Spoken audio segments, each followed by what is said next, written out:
It started with a walk. No shouting, no grand speech, just a man moving forward, head lifted, eyes set straight ahead.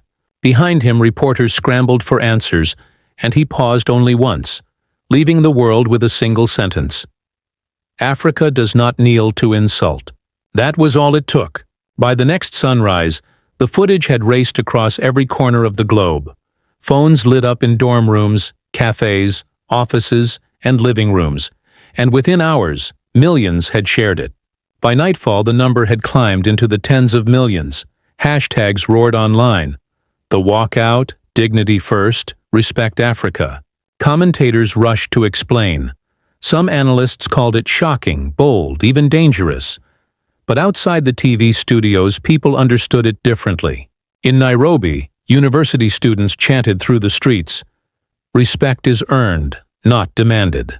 In Lagos, young painters covered walls with giant murals, his figure turning away, the background crumbling like old stone. In Paris, thousands of African diaspora youth stood silently outside an embassy for 72 minutes, the exact span of the insult that had been ignored. This was not ordinary politics, it was a lesson. For decades, African leaders had been edited down, misquoted, or dismissed, their voices often softened in translation, their intentions twisted by foreign headlines. But this moment broke through the noise. One gesture, quiet and controlled, cut deeper than hours of speeches. Mainstream news tried to reshape the story with headlines like "Diplomatic Misunderstanding at the UN" or "Missed Chance for Dialogue." But the people weren't fooled. What they saw was simple. A leader refused to lend dignity to disrespect, and that refusal shook the very ground under old powers.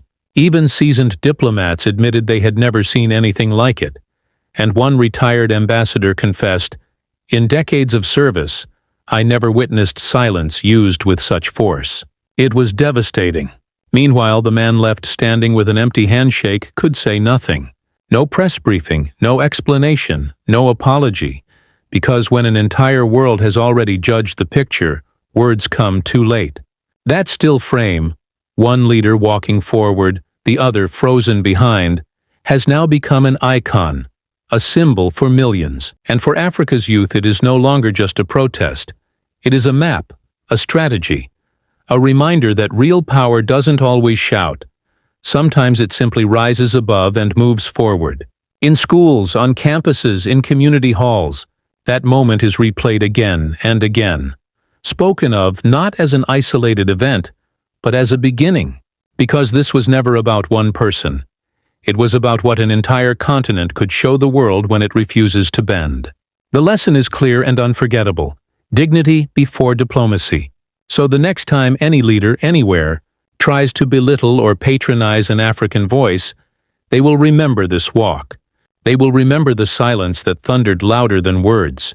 And history will remember who walked away and who was left behind, reaching for a handshake that never came.